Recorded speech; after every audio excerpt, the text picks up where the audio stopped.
राधे गुरु जी। जी मैं मध्य प्रदेश से आया हूँ जी। और मैं पूछना चाहता हूँ कि क्या जो गाय से हम दूध लेते हैं, किसी भी जानवर से, माँ से हम जो दूध ले रहे हैं, क्या वो सही है? क्योंकि जो हम दूध लेते हैं, दूध के बाद में उसको रोड पे छोड़ के वो फिर प्लास्टिक खाती है और मर जाती है। तो क्या दूध लेना श्रेष्ठ होता है या नहीं होता है? नहीं, प्लास्टिक क्यों खाए, छोड़ो क्यों, जी दूध पियो जी और साथ में गाय की सेवा का संकल्प लो। जी जी। दूध पी के छोड़ना क्यों है? लेकिन उस फिर समय भी से भोजन दो से रखो। जी। लेकिन जो हम देखते हैं कि गाय छोड़ा जा रही है, फिर हमारा वो जो गलत कर रहे भारत हैं। हमारा जो भारत है, बीफ एक्सपोर्टर में तीसरे नंबर पे है, पूरी दुनिया में तीसरे नंबर पे आ रहा है। तो वो दूध हम ले रहे हैं उसी वजह से हो रहा है। तो क्या दूध लेना श्रेष्ठ है? क्योंकि वो उसके बच्चे के लिए देती है, कई लोग बोलते हैं ऐसा। क्योंकि जो गाय है, जो माँ होती है, उसका दूध उसके बच्चे के लिए होता है। तो हम लें, वो सही है? अच्छा, आप गाय के बच्चे नहीं हैं? जी है, लेकिन हम उसकी सेवा करें निष्काम कर्म से, ऐसा? जब ऐसा है, गाय, भगवान कृष्ण ने गाय का दूध पिया कि नहीं? जी जी जी। तो क्या ये समझ भगवान को नहीं थी कि दूध गाय के बच्चे के लिए है? बिल्कुल। आधा दूध बच्चा पीता है गाय का, और जो गाय की सेवा करता है, चराता है, खिलाता पिलाता है, जी उस ग्वाले का, उस व्यक्ति का भी उस गाय के दूध पर अधिकार होता है। जी जी। गाय का एक बछड़ा उसका बच्चा है, और जो गाय की सेवा करता है वह भी गाय का बच्चा ही है। जी। तो गाय के दो बच्चे, दोनों के लिए दूध है। अच्छा, लेकिन हाँ। कई हमने जिस तरह से उत्पादन लेने की हमने वो बढ़ा दी है मांग, उसकी वजह से सारा दूध लिया जा रहा है, दूध बच्चे को नहीं देते हैं। और फिर जो मेल बच्चा होता है, नर, उसको मार दिया जाता है। नारी जो होती है वही काम की होती है, तो उसको गर्भवती करवाया जाता है कृत्रिम गर्भधान से जबरदस्ती। सुनो सुनो सुनो जी आप जो बात कर रहे हैं ना, जी। ये जर्सी की बात कर रहे हैं। लेकिन जो देसी गाय है, जी जी, गायों को आजकल कुछ लोग इंजेक्शन लगाते हैं, ऑक्सीटोक्सिन। वो गलत है। इसलिए तो कहते हैं कि बाजार का दूध मत खरीदो, जी अपने घर पे एक देसी गाय रखो, और देसी गाय रखो, उसकी सेवा करो, उसका दूध पियो, घी लो और आनंद से सेवा करो। लेकिन हर किसी के लिए ये संभव नहीं है कि अपने घर पे गाय रखे। और सबके घर पे गाड़ियां हैं कि नहीं? जी जी। जब 25 लाख 20 लाख की सबके घरों में गाड़ियां हो सकती हैं, गाड़ियों की रखने की जगह हो सकती है, जी तो गायों के लिए जगह क्यों नहीं है? गायों के लिए क्यों नहीं हो सकता? जी जी, हो सकता है। करने से सब होगा। हाँ। गाड़ियों के लिए हो गया ना करने से, तो गाय के लिए क्यों नहीं हो सकता? ये तो नहीं हो सकता, ये तो बहाना है। क्योंकि मशीनों से दूध निकाल के उनका पूरा दूध ले लिया जाता है, और बच्चों को जो मेल होता है उसको मार दिया जाता है। फिर वो बच्चा उसको रोड पे छोड़ दिया, क्योंकि मैंने यहाँ पे भी देखा अभी ये सब गाय रोड पे घूम रही। और कोई सी भी गाय हो, चाहे जीव तो जीव होता है। आपके घर पे गाय है? जी, मेरे घर पे गाय है। तो गाय की सेवा करो। वो कोई सी भी हो, मतलब मैं चाहता हूँ कि ऐसा सही है क्या वो, कि हम किसी भी गाय का या किसी भी माँ का दूध लेके उसको रोड पे छोड़ दे, फिर उसको जब वो दूध देना बंद कर देती है? नहीं, किसी को भी छोड़ना क्यों है? हाँ। छोड़ रहे हैं जो तो वो गलत कर रहे हैं। इसका उपाय ये नहीं हो सकता है क्या कि हम उससे दूध लेना ही बंद कर दें? दूध लेना बंद, यदि गाय का दूध निकालना बंद कर दोगे, नहीं, उसके बच्चे को दे दो पूरा दूध। बताओ, ऐसे बिना स्वार्थ के कोई गाय की सेवा कर रहा है आज के जमाने में? हाँ, बहुत कम, कुछ अरे ही। स्वार्थ से सही, यदि सब लोग दूध निकालना गाय का बंद कर देंगे, तो गाय तो खत्म हो जाएगी। स्वार्थ के बहाने ही सही, गाय कम से कम घरों में सुरक्षित तो है, वरना कसाई ना खा जाएगा सारी गाय, फिर गाय बचेगी क्यों? सोचो, बिना स्वार्थ के लोग, बिना स्वार्थ के घर पे बकरी रखते हैं। तो वही तो समझ नहीं रहे, निष्काम कर्म का मतलब क्या है फिर? नहीं, आपका निष्काम कर्म ये गलत है। जी गाय का दूध पियो, जी 2 थन बछड़े को दो, 2 थन का दूध आपके लिए। सदा से गाय की सेवा लोगों ने की, और गाय ने दूध दही से, घी से समाज की सेवा की। इसलिए गाय को माता कहते हैं। गाय के दूध की गुणवत्ता है, और गाय का दूध पीने में कोई दिक्कत नहीं है। गाय की आप सेवा कर रहे हैं, और 2 थन बच्चे को पिला के 2 का दूध निकाल रहे हैं, ये भी निष्काम सेवा है। तो दूध शाकाहारी है, मांसाहारी नहीं है? दूध आपको मांसाहारी लगता है? जी जैसे अंडा किसी जीव से आता है वैसे दूध भी किसी जीव का आता तो है। दूध अंडा है। नहीं मतलब वो जीव से आ रहा है किसी से, तो आपकी माँ ने आपको दूध पिलाया था तो वो दूध मांसाहारी पिलाया था कि शाकाहारी? तो वो किसी और को नहीं पिलाया था ना, इसीलिए वो मैं मतलब सोचता हूँ कि नहीं, तो दूध तो आप कह रहे हैं मांसाहारी है, तो क्योंकि आपकी माँ का दूध मांसाहारी है? क्योंकि वो मुझे दिया था माँ ने, तो मैंने अपनी माँ का दूध पिया, उसके तो बाद मैं भी तो गाय का ही दूध पीता हूँ, गाय मेरी भी तो माता है। लेकिन वो फिर कटने में भी तो तीसरे नंबर पे आ रही है दुनिया, अपने भारत में। तो कौन काट रहा है? लोग काट रहे हैं, सब काट रहे हैं। जो काट रहे हैं तो वो काटे ना। जो दूध, तो अब क्या दूध पीने वालों को मना कर दो कि तुम दूध ना पियो? तभी तो फिर बचेगी ना ये जानवर। आपकी ना बुद्धि थोड़ा स्क्रू ढीला है आप। जी जी, क्योंकि इसको कसवाओ, इसको कसवाओ, क्योंकि ढीला हो। कहाँ से आए हो? जी मध्य प्रदेश से हूँ मैं, महाकाल की नगरी से। तो वहाँ स्क्रू ढीला कैसे हो गया आपका?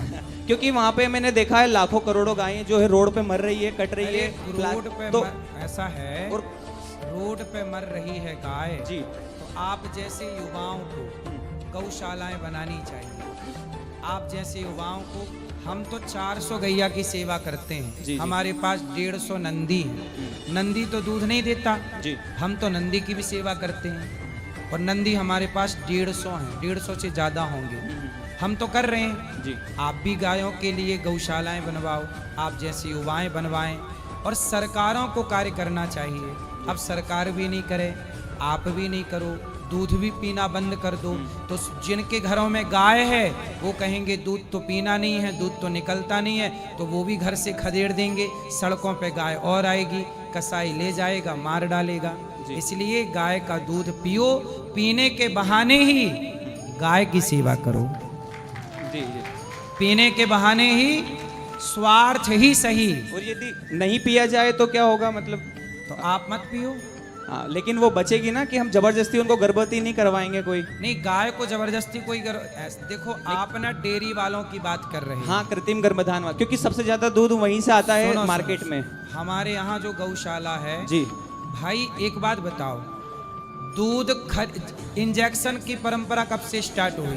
जी, काफी साल हो गए। जब से लोगों ने बाजार का दूध खरीदना शुरू किया। जी। जब बाजार का दूध खरीदोगे तो दूध बेचने वालों को लालच आएगा। जी। पहले के जमाने में बाजार में दूध बिकता ही नहीं था, पता है आपको? जी।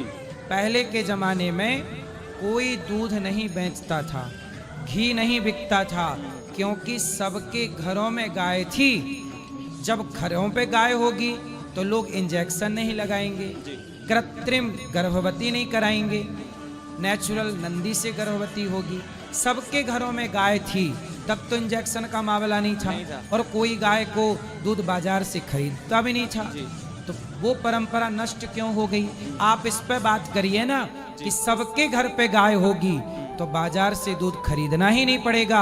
और जब खरीदना नहीं पड़ेगा तो जो लोग इंजेक्शन लगा के गाय पे अत्याचार करते हैं वो अत्याचार बंद हो जाएगा। समाधान ये है कि सब लोग घर पे गाय रखें। क्या समाधान है?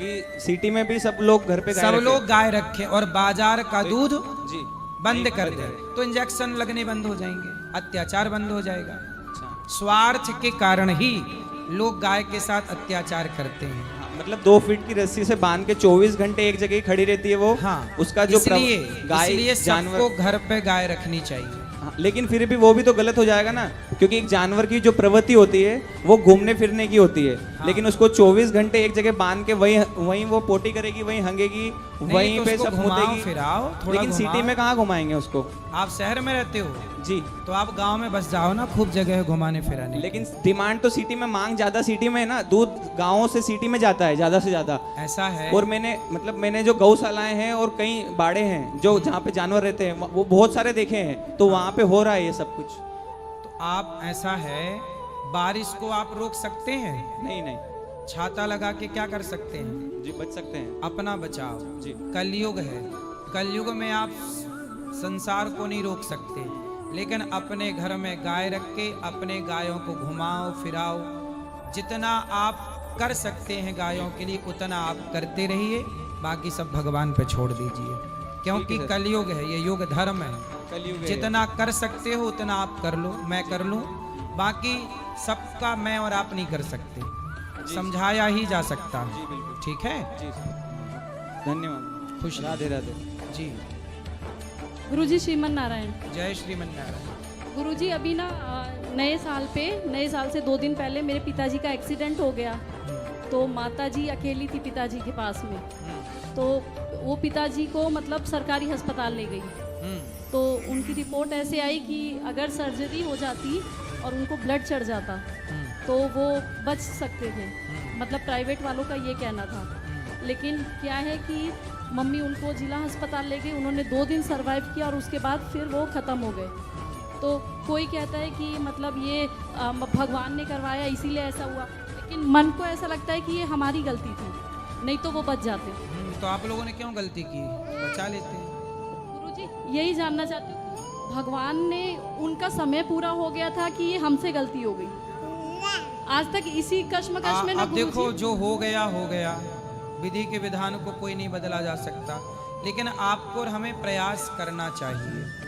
आगे भगवान शंकर ने माता सती को समझाने का प्रयास किया, नहीं समझी, तब फिर कहा कि हुई है सोई जो राम रचि राखा। जब आप प्रयास करो, जब तुझसे ना सुलझे तेरे उलझे हुए धंधे, तब भगवान के इंसाफ पे छोड़ दे ए बंदे। वही तेरी मुश्किल आसान करेगा, जो तू ना कर सका वो भगवान करेगा। हम कर्म करते रहें, आगे बचना ना बचना ईश्वर के हाथ में। तो गुरुजी जैसे माता जी वहाँ अकेली थी, मैं तो परिवार के साथ यहाँ रहती हूँ, माँ बाप के पास जाना नहीं होता। बेटे का एग्ज़ाम चल रहा था, तो जब माता जी वहाँ अकेली पड़ी, बेशक सरकारी में ले गई थी, तो ये था कि भगवान के पास से ही आया था, हमने कोई चूक नहीं की। माता जी कितने साल की थी? नए साल का समय था गुरुजी। कितने साल की? 60 साल के। 60। 60 पूरे हुए थे अभी अभी। चलो अब कितने साल पहले चली गई? क्या चीज़ गुरुजी? कितने साल पहले उनकी मृत्यु हुई? अभी जस्ट गुरुजी नए साल पे ख़त्म हुए। जनवरी में। जी। अब देखो हो गया, उससे आगे ऐसी गलतियां ना हो, डॉक्टर को दिखाएं ज़रूर। अब जो हो गया उसे याद करके परेशान होने की आवश्यकता नहीं, वो ईश्वर की जो मर्जी थी वो हो गया। इसको गुरुजी ईश्वर की मर्जी मान के आगे बढ़े। हाँ, ईश्वर की मर्जी, और क्या क्या। धन्यवाद गुरुजी। श्रीमन नारायण। जय श्री- राधे राधे गुरुजी। जी। मैं सुमिता कुमारी कोडरमा झारखंड से आई हूँ। जी। मेरा प्रश्न है कि हम लोग जब तक सत्संग में बैठते हैं, कथा को सुनते हैं या मंदिर जाते हैं, तो हमारा भाव इतना स्वच्छ और सुंदर होता है, ऐसा लगता है कि हमसे अच्छा इंसान कोई नहीं है। लेकिन जैसे ही हम लोग सत्संग से बाहर निकलते हैं, फिर वही स्वभाव में हम लोग लौट जाते हैं। ऐसा क्यों? क्योंकि एक घड़ा है, घड़े में है 9 छेद। अब बताओ, जिस घड़े में 9 छेद हैं उसमें पानी भरना है, बताओ कैसे भरेंगे? है कोई उपाय? क्या? बंद करना होगा। बंद नहीं कर सकते, अब बताओ कैसे भरेंगे? फिर से नया घड़ा का निर्माण कर सकते हैं। नहीं, उसी घड़ा में भरना है। तब हम बताएं? जी। एक घड़े में 9 छेद हैं और उसमें पानी भरना है, तो ऐसा करो उस घड़े को पानी में डुबा दो। अच्छा, उसी में डूबा रहे। पानी में ताकि डूब वो जाएगा तो पानी भरा रहेगा। ऐसे ही ये शरीर जो है, नवद्वारे पूरे देही, ये शरीर एक घड़ा है। इस घड़े में 9 दरवाजे हैं। इस शरीर में जब सत्संग का जल भरता है थोड़ा, तो कहीं ना कहीं से बह जाता है। इसलिए अपने आप को सत्संग के जल में डुबा देना चाहिए। जब डूब जाएगा तो वो फिर भरा रहेगा, निकलेगा नहीं। तो आपके गुरुजी। अंदर से निकल इसलिए जाता है क्योंकि सत्संग आप कम करते हैं। बढ़ाइए मात्रा, नहीं, मैं बहुत सुनती हूँ। और बढ़ाइए। जी गुरुजी, एक आखिरी प्रश्न है। मैं एक शिक्षिका हूँ, हमारे हॉस्टल गर्ल्स हॉस्टल है, उसमें बहुत सारी बच्चियाँ रहती है। तो बच्चियों का मन चंचल होता है, कहीं ना कहीं गलत मतलब भटक जाती हैं। मैंने ऐसे ऐसे बच्चियों को देखा है, साथ में रहती है, दोनों में मैं बताते रहती हूँ कि ऐसे मार्ग पे चलो जिससे तुम्हारे माता पिता या समाज में किसी भी तरह का शर्मिंदगी महसूस ना हो। लेकिन इतना बोलने के बाद भी कहीं ना कहीं बच्चियाँ गलती करती हैं। तो वो तो गर्ल हॉस्टल में है, वहाँ लड़के नहीं होते तो कैसे भटकती हैं? नहीं, स्कूल में जाती है ना, अच्छा, स्कूल। तो मैं आपके माध्यम से बता तो वहाँ पे उनका भटकाव क्या होता है? लड़कों से अटैच हो जाती जी जी जी। और मैं कहना चाहती हूँ कि आप मेरी बच्चियों को यहीं से बताएं कि आपको क्या करना चाहिए। आज के युग में चरित्र कमजोर हो गया है।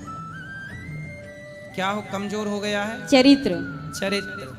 लड़की हो या लड़का, दोनों एक दूसरे के प्रति आकर्षित हो करके और अपना चरित्र बिगाड़ लेते हैं। और हमारे संस्कारों की कमी के कारण ये चरित्रहीनता आई है। अब तो सरकारें भी चरित्रहीनता को बढ़ावा दे रही हैं। क्या? लिव इन को मान्यता दे रही हैं, जी जी। समलैंगिकता को मान्यता दे रही हैं। मतलब सरकारें भी अब चाहती हैं, कानून भी चाहता है कि आप चरित्रहीन हो जाइए। चरित्रहीन होने के तमाम रास्ते कानूनों ने खोल रखे हैं। अब समाज को सुधारना, सही मार्ग पे रखना बड़ा कठिन है। जी जी। कितनी बच्चियां और कितने बच्चे ऐसे हैं कि जो पढ़ाई लिखाई करके पवित्र बने रहें। कितनी, आपके हिसाब से कितनी % लड़कियां और लड़के गलत हो जाते हैं और कितने % सही रह जाते हैं? आप बताओ। मैं तो 50-50 बोलूँगी। 50% गलत जी। हो जाते हैं। लेकिन मेरे पास जब मेरे पास बच्चियां कुछ आई थी तो बहुत ऐसी बच्चियां जो कि गलत रास्ते पे थी, लेकिन मैंने उनको समझा के बहुत सारी बच्चियों को अच्छे रास्ते पे भी लेके आई हूँ। जी अच्छा है, ऐसा करते रहिए अच्छे काम। जी। बस आप यहाँ इस लाइव के माध्यम से आप बच्चों को बोल दीजिए कि आप इस तरह से ना करें। बिल्कुल बेटा, हम तो हमेशा कहते हैं कि आपकी सबसे बड़ी संपत्ति चरित्र ही है। जी। यदि आपका चरित्र चला गया, रावण का चरित्र चला गया तो पुतले जलाए जाते हैं। राम चरित्रवान हैं, इसलिए मंदिर बनाए जाते हैं। और राम चरित्र सुनबे को रसिया, हम चरित्र की ही पूजा करते हैं। प्रेम से बोलिए गुरुदेव महाराज की। गुरुजी राम राम जी। राम राम। राधे राधे जी जी। मैं दिल्ली बुवाना से आया हूँ अपनी माता जी के लिए। और हमारी माता जी 2-2.5 महीने हो गए पंजाबी बाग में महाराजा उसमें एडमिट हो रही है जी। और पूरा परिवार मेहनत कर रहा है जी। मैं ये कह रहा हूँ आपसे, आप उसको आशीर्वाद दिए और ठीक हो जाए वो। होंगी, भगवान सब ठीक करेंगे। दर्शना देवी है जी उसका नाम। खुश रहिए, भगवान सुखी जी। रखे। हेलो, हाँ मैया। हम कलकत्ता से आए हैं। जी मैया। आपको रोज प्रवचन सुनते हैं जी टीवी में, आपको खूब पसंद पड़ा। जी। आपको देखने के खूब शौक था, बात करने के खूब शौक था। कर लो शौक पूरा। हाँ, आपको बात करने का खूब शौक था हमारा। हम रोज प्रवचन सुनते हैं। जी बताओ क्या सेवा करें आपकी? हम भी ठीक हैं, कोई बात का दुख नहीं। हमारा 2 लड़का है। जी हम कलकत्ते में रहते हैं। जी। हाँ, नाती है 8 गो, बेटी है, जी सब है। कोनो बात के दुख नहीं है। हाँ, आपको देखने के खूब मन करता रहा। खुश रहिए। अच्छे, आपको कोटि कोटि प्रणाम, प्रसन्न आपको रहिए, चरणों में चलो। प्रणाम महाराज जी। खुश रहिए। हाँ बोलो। राधे राधे गुरुजी। जी गुरुजी, हमारे मतलब भक्ति में उतार चढ़ाव क्यों आता रहता है? आएगा, अभी तो शुरुआत है बेटा, ऐसा चलता रहता है। गुरुजी, और हमारे द्वारा कोई अपराध बनता है तो उससे क्या हमारे गुरुजी को भी दोष लगता है? हाँ, शिष्य का अपराध उसका फल गुरु को भी मिलता है। तो गुरुजी, पुण्य का भी बंटवारा होता है, पाप का भी। तो गुरुजी, मन से किया गया पाप नहीं है पाप, ऐसा क्यों कहा जाता है? मन से किए गए पाप का पाप लगता नहीं है, पाप है पर लगता नहीं है। ठीक, राधे राधे गुरुजी। वो चश्मा वाले भैया को बात कराओ। पाठक। राधे राधे गुरुजी। जी हम साची मिश्रा नेपाल से आए हैं, पशुपतिनाथ से। जी। हमारा यही प्रश्न है कि प्रश्न से पहले कुछ कहना चाहते हैं। क्या? प्रश्न से पहले कुछ कहो कहना कहो चाहते कहो। हैं। एक लड़की है कि जो एक लड़की को बहुत पसंद करती थी और लड़की को पसंद करती, लड़के को पसंद जी, और पसंद करती थी। तो उसे लगा कि जब पसंद करते हैं तो उसका अपना मन तन सब उसे दे दे, और वो दी भी। और फिर उसके बाद वो लड़का उसे उपयोग किया और लड़की गर्भवती हुई। और उसके बाद जब वो लड़के को बताई, उसके बाद उसने बोला कि मुझे मालूम नहीं, तुम देख लो अपना, किसी से भी अपना हेल्प देख लो, हमें मत बोलो कुछ। लेकिन वो लड़की अब हेल्पलेस हो गई, किसी से कुछ बोल ना पाई और खुद से मतलब जो हो सका वो की अपने लिए।